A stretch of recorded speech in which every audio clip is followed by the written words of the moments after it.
His career in the air was significantly less important than what he accomplished on the ground. His battle record is short, consisting of a single, hastily organized mission during what has come to be known as the Gulf of Tonkin incident. He didn't return from that mission for 8.5 years. He spent that time fighting his own private war. Along with his fellow POWs, he denied the North Vietnamese the propaganda victory of turning American prisoners against the war effort. Everett was a source of inspiration to all of us. When released from captivity, he emerged remarkably whole into a country appallingly fragmented. Once an inspiration only to a few, he became an inspiration to his entire nation. He is Everett Alvarez, and he is a legend of air power.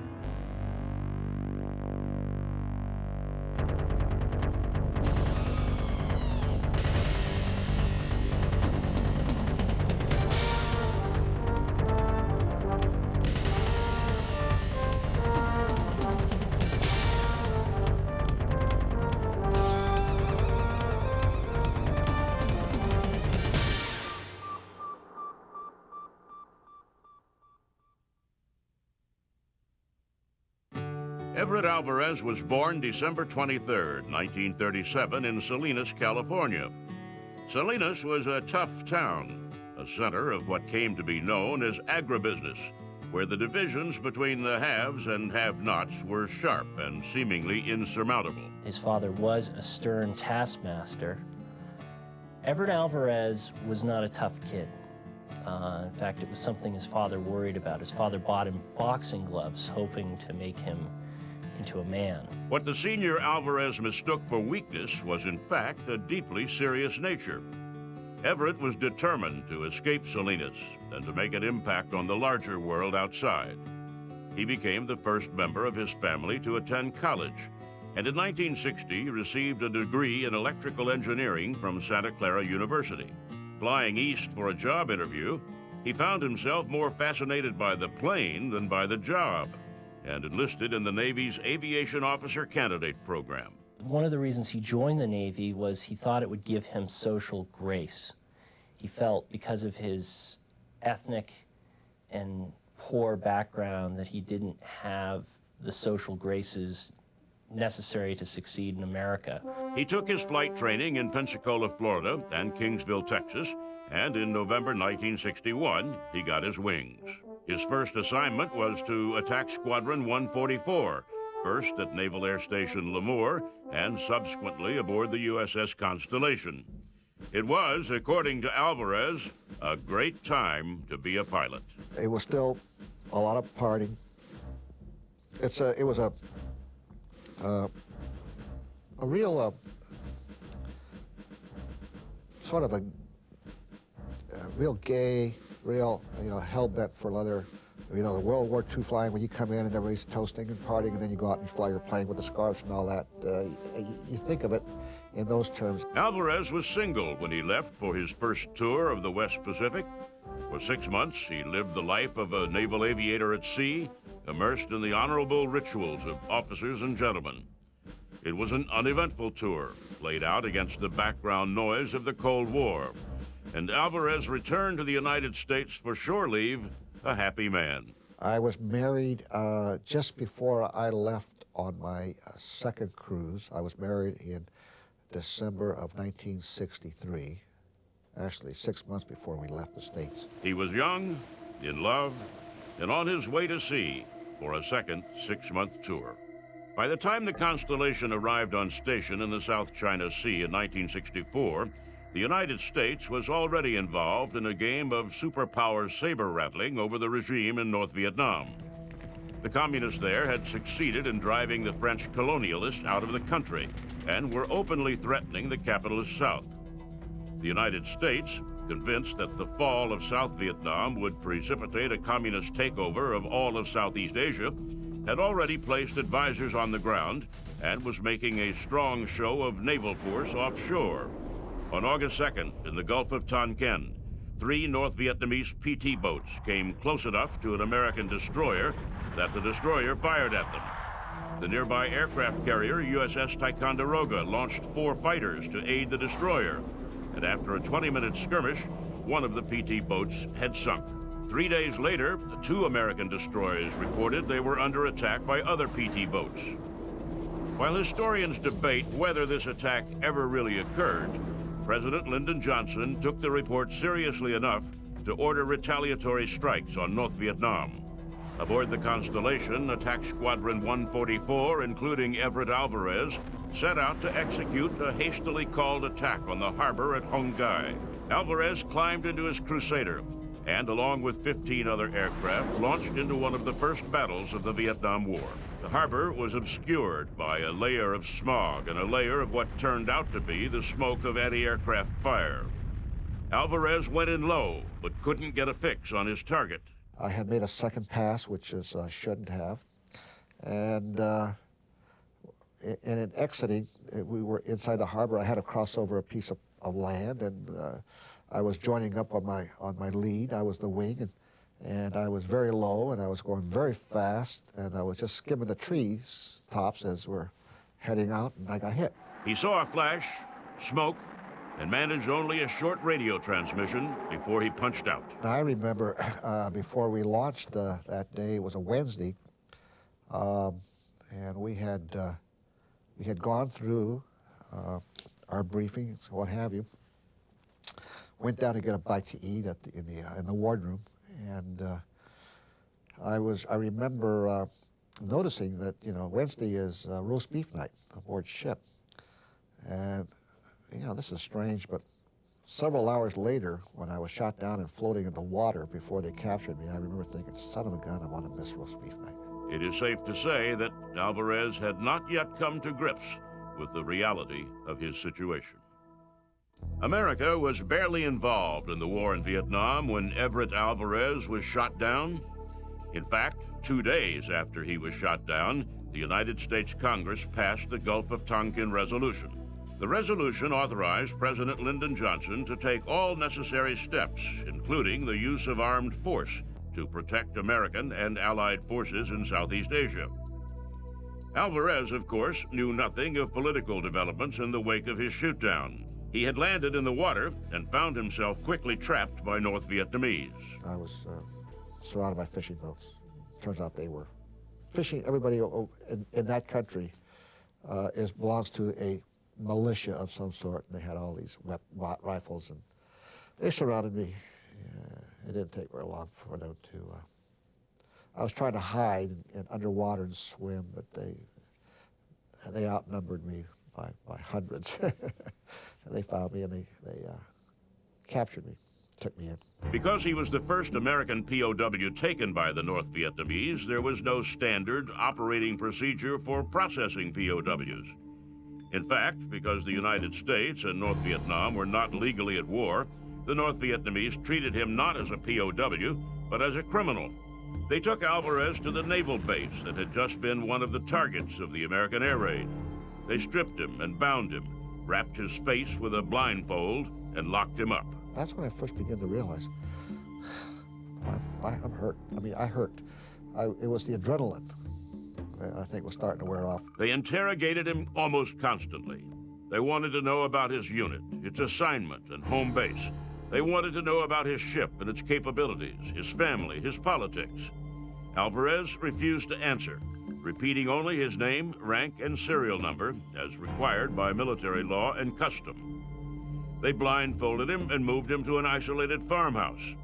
He was visited by high-ranking officers, and on one of those visits, Alvarez got a glimpse of the bleak psychological warfare that all American POWs were going to be subject to. One night, this one fellow who had been at the interrogations, as I called him, he had a beak of a nose, a little nose. It reminded me of an owl, so we later on I called him the owl in describing him.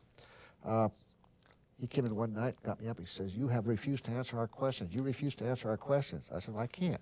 He says, look, and he pulled out of his packet. He had all these Time and Newsweek and magazines from my hometown. He says, "We know all about this. We know all about this. This is this." And they put me into a Jeep, and that's when they drove me to Hanoi, and I wound up in the Hanoi Hilton. Alvarez, who was thousands of miles from home and totally isolated, looked at pictures of his new wife back home crying. He read accounts of his family mourning him almost as if he were dead. In that moment, much of what the war in Vietnam and the POW experience would come to mean became clear. They were very much interested in breaking the spirits of the POWs. They wanted to, in essence, make these people subservient, make them sign confessions, turn them into complete broken men, similar to the Manchurian Candidate, and then release them early and show the American public how they destroyed America's finest warriors. When it became apparent to the North Vietnamese that Alvarez wasn't going to budge, let alone break, they shipped him off to the Hoa Lo prison, an abandoned, almost medieval French prison that came to be known as the Hanoi Hilton. Single cells, all of them, little, about 3.5 by 8 foot long, all concrete, tin roof, a big old fence around it with on 2 sides, and the cells were on 2 sides, and the fence was barbed wire and glass. There, the interrogations continued, with the North Vietnamese trying different approaches to get Alvarez to crack. But they had almost no experience with prisoner interrogations, and their lack of even basic knowledge of the American military meant they would believe almost anything Alvarez told them. They wrote everything down when I was talking. And I thought, you know, as long as I talk and don't tell them anything important, maybe this will be okay. It seemed to make sense, because yeah, you had your code of conduct, but at this point you could stick to the code of conduct, but you also had to look at this situation, and I would talk to them, and all of a sudden the food improved. Alvarez tried to toe a very hard line. He would not give them information that had military or propaganda value, but he would tell them things he thought they already knew, or information that seemed to mean something but did not. They want to know what my job aboard the ship was. Well, you know, I had not been on the ship very long, and I was a very junior officer. So my first job was to take care of the popcorn machine in our ready room. Describe popcorn. What is that? See, I spent a whole day talking about popcorn and the popcorn machine and how you serve it and all this, and they would write everything down. Well, this went on for days. The North Vietnamese would only occasionally allow him to write a letter home, and when they allowed information from the outside world in, it was always to serve their own purposes. Pictures of his wife from a newspaper used to make him feel lonelier and more isolated. News of American military defeats or political struggles to make him feel as if he were persevering for nothing. They would give us selected information. If it was bad news, like the assassination of Bobby Kennedy or Martin Luther King, they'd tell us. They would neglect to tell us minor events such as the moon landing. But if it was bad news, they would give us that. Late in the year, after several months of isolation, the North Vietnamese took Alvarez to meet an American who had come to see him. They dressed him up, giving him wooden-soled shoes and new pants. Excited and also nervous, Alvarez went along to meet Robert Williams, an American expatriate visiting from his home in Havana. They met in a palatial residence, and on the table were fruit and cookies. And all during the meeting, Alvarez ate, making up for the starvation diet of the Hanoi Hilton. So here's this fellow, and he says, would you like me to ask Ho Chi Minh? You know, he's a very good man, and if he would release you, take you home. I said, sure. He says, well, you know, you got to do something to help yourself. I mean, you know, you got to write and apologize for what you've done, and that's the same thing again. I'm not going to do that. Alvarez returned to the Hanoi Hilton, to the physical and psychological torture that was his daily life. He knew he could go home at any time, simply by signing a paper confessing America's crimes against the peace-loving people of North Vietnam. He knew that his family and friends would forgive him, even if his fellow officers would not. With no idea how long he would remain in captivity, Alvarez persevered. In 1964, when Everett Alvarez was shot down over North Vietnam and became the first American POW of the war, he could not have imagined how long the war would drag on. He persevered day by day, alone at first, and then as the old-timer in a group of POWs that seemed to grow almost daily. He had a great memory for poetry, for passages of the Bible, and could remember those when he was in the POW environment. After all, they didn't have books, they didn't have movies. The only thing that they had to get them through the experience were the memories of other people. We were typical Americans and cut across the spectrum. We had our pessimists and our optimists. We had the most religious to the agnostics, perhaps. We varied all over. But what we had in common, we were Americans. It says it all. Communications are the most important thing, tapping on the walls and keeping in contact. It really is the key to it. Jerry Denton at the time decided that we weren't talking fast enough, so he came up with what he called a cough hack spit code, where we could talk directly and clear in the throat for 1 and 2 and a cough hack spit for 3, 4, and 5 in that box diagram. And we used to sign off at night with something like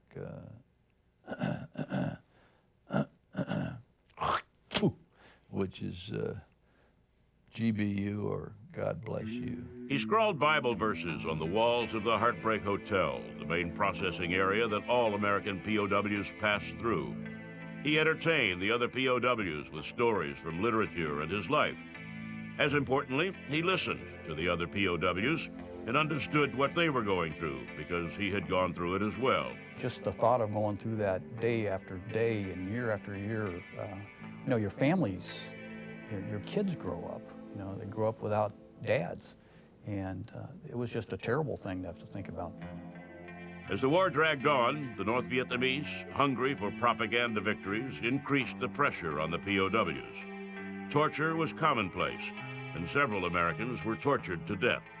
The Vietnamese are not nice guys, the military, but they get direction from the top. They were communists through and through, and you could tell when they came out of their morning meetings, which they had every day, whether they were going to be mean or kind.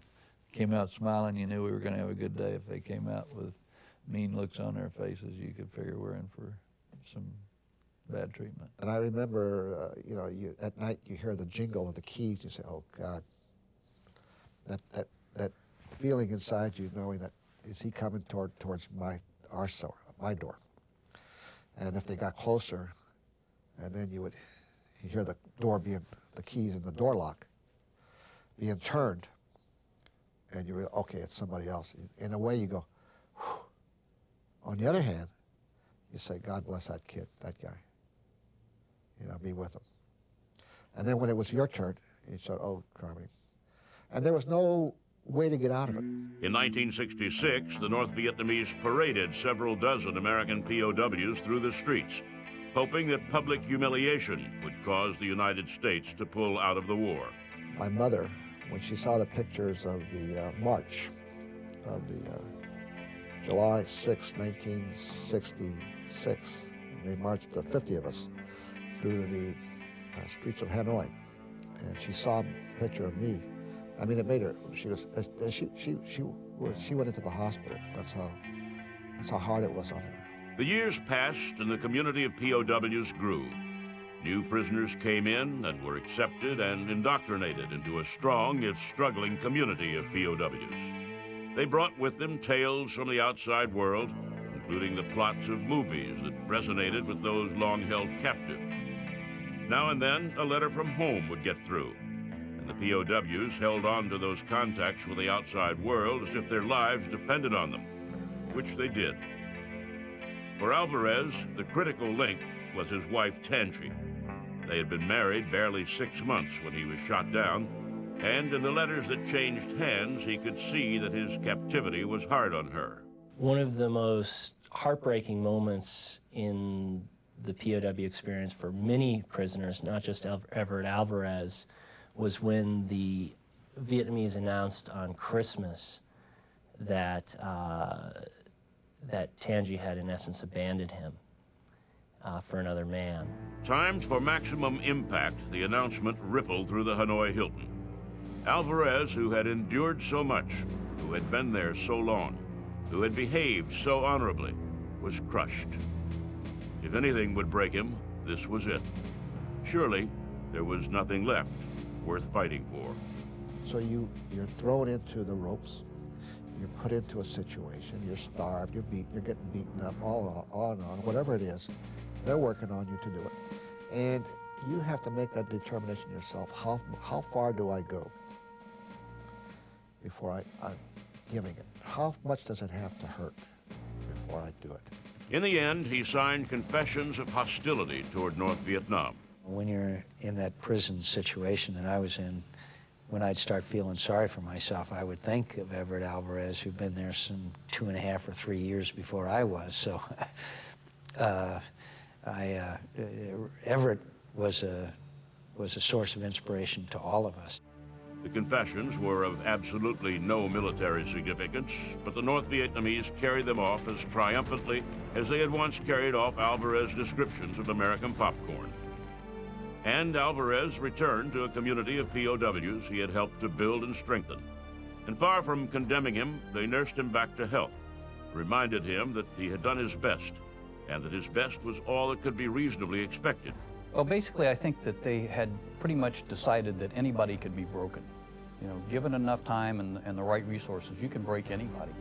Everett Alvarez and the rest of the POWs were released in February 1973. Some of them had to be carried, some limped and squinted against the bright light. But they came home as they had survived, together, unbroken, ready to resume their lives.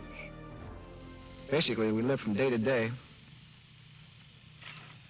always with the